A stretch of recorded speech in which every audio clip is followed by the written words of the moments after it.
Sir কি হইছে?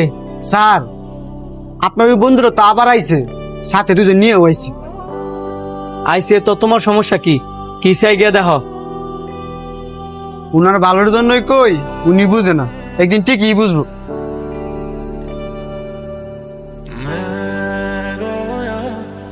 এই ওয়েটার। জি স্যার বলেন। আমাদের তিনজনের জন্য 3টা কফি নিয়ে আসো। ঠিক আছে, একটু ওয়েট করেন। জানোস, এটা হইলো যে আমার ছোটবেলার বন্ধুর রেস্টুরেন্ট। এখান থেকে যদি আমি পেট ভরে খাইয়া বিল নাও দেওয়া যায়, হ্যাঁ একটা মুয়ের কথা কয় না। কি তোর বন্ধু রেস্টুরেন্ট? তাইলে শুধু কফি অর্ডার দিলি কেন? অন্য কিছু খাওয়াবি না? আরেকদিন খাওয়া মনে, বন্ধুর রেস্টুরেন্ট দেখেই যে ফ্রিতে সবসময় ভরপুর খামো, এটা কি হয়? কারণ এটা তো তার ব্যবসা। তাইলে বাদ দে, আজকে কফি খাই। এই যে আপনাদের কফি। স্যার একটা কথা কই, কিছু মনে করেন না। বলো। মুরব্বীরা সবসময় একটা কথা কয়, চক্ষু শরম তো কপাল আলী কি। আপনি আপনার বন্ধু দেবে ফ্রিতে খাওয়ান, এটা তো আমার ব্যবসা। তোমার কত ঠিক আছে, কিন্তু হ্যাঁ তো আমার ছোটবেলার বন্ধু, কেমনে মুখের উপরে না করি? স্যার না করতে হয়, পরে এই ব্যবসায় বেশ দিন টিকতে পারতেন না। তোমার এইসব নিয়ে চিন্তা করা লাগতো না, তুমি যাও। হ্যাঁ যেদিন বিবেকে খাটবো দেখবা ঠিকই বিল দেওয়া যাবো।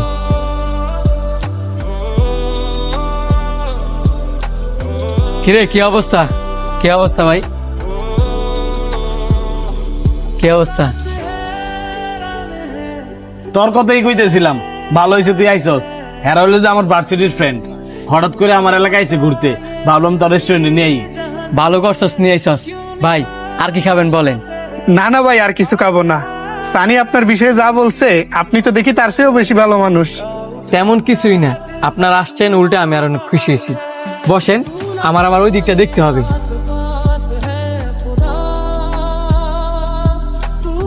স্যার যে কবে বুঝবো যে এলার বন্ধু এলার ভালো চায় না। যদি ভালো চাইতো তাহলে কিভাবে দলবল নিয়ে একাইতো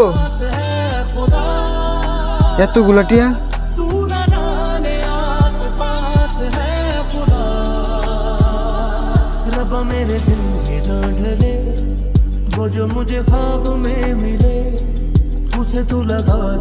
স্যার আপনার বন্ধুরা যে টেবিলে বইছে, এই এতগুলো টাকা ভুলে রেখে গেছে।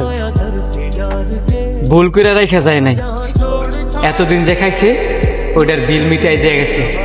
জানে আমার সরাসরি দিলে আমি টাকা নিব না, এই কারণে সব